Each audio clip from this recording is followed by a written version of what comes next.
Welcome back to day 12 of our self-improvement bootcamp. This is David Ricklin from selfgrowth.com. In our last video, we learned about how to improve our physical health. Today we're going to cover an equally important area, mental health. Some people also refer to this as psychological health. For our purposes, I want to use a broad description of mental health, including brain health and emotional health. And we're going to start with a quote. I love the quotes. This might sound familiar to you. A mind is a terrible thing to waste. Yes, I know, it's a pretty common quotation, but the beauty of it that it still rings true. Your mind, just like your body, is a precious gift, but you have to keep it well honed, just like your body. I'm going to talk about a couple of things in relation to emotional and brain health. First, I'm going to discuss brain health. Our minds are, first and foremost, a learning tool. Think about it. Ever since you were born, you've been learning. From learning to talk, to learning to walk, you've been learning. From math class to English class to biology class, you've been learning. And it's important to keep learning throughout your life. Some people stop learning midway through their lives, but I'm here to remind you that learning should be a lifelong process. I want to share some quick ideas to keep your brain sharp. So let's jump through them. Number one idea, read regularly. I don't care if you're reading on the internet or reading books, read. Number two, take classes in whatever interests you. Keeps your mind sharp. Number three, write something. Write anything. I don't care if you're writing journal, you're journaling, or you're writing a short story, your diary, write stuff. Number four, participate in interesting conversations. Your conversations that get your mind thinking, that keep you sharp.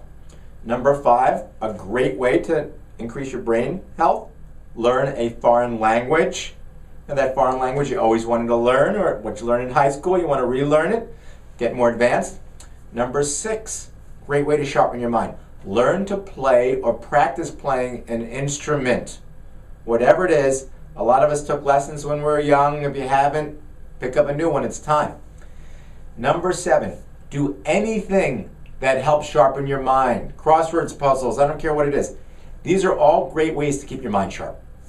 Now, back to mental health. We all realize that mental health is important.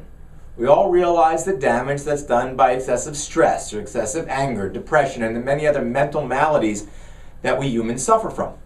If you are seriously suffering, make sure to go get professional help. In today's short session, I don't have the time or the expertise, I'm not a psychologist, to provide a complete health program. I'm not a trained mental health professional. What I can do is share with you some ideas to get you started on improving your mental health. You'll be familiar with many of these ideas, and the challenge for you is to identify which ones you aren't doing and pick and choose which ones you want to get started with. So let's jump right in. Number one, create personal boundaries in your life and stop tolerating things that are intolerable. If there are things in your life that are really depressing or irritating you, stop those. Make sure you get those out of your life. Stop tolerating them. Number two, quiet your mind. Quiet your mind at least once a day. Perhaps with meditation, which I've talked about before, or just simple breathing exercises. Sometime during the day, make sure you quiet your mind. Number three, spend time with friends. Make sure you call people. If you can't spend time with friends, give a friend a call during the day. Just touch base. Number four, cut the cord and get rid of the garbage that's tying you down from your past. And this can include doing things like forgiving people or specifically forgiving yourself. You know what I'm talking about. Number five, plan a fun activity every day and try to find reasons to laugh throughout the day. There's a lot of good things to laugh about out there. Number six, ask people to help you when you need it. Make sure to reach out. If you need help, make sure to reach out to people. Number seven, and this ties into gratitude. Show your appreciation for life. It's important. The more gratitude you have in a life, the better your mental health is going to be. Number eight, take time for yourself on a regular basis. I know many of us in situations where we have families and we have children and we have friends and people are relying on us. Make sure to take time for yourself. Number nine, explore and experience your feelings fully. So how do we do this? One way is by writing things down in a journal, by talking them through, but make sure you do it. Number 10, try to be honest. when speaking with others, and when you're talking to yourself, when you're thinking, be honest with yourself. It's important. And number 11, try to think and live in the present. Don't dwell over the past. Think and live in the present as much as possible. Countless books have been written about these subjects. Find the ones that work for you, but do something. Get some help if you need it. Experts are everywhere. There are therapists, psychologists, and counselors.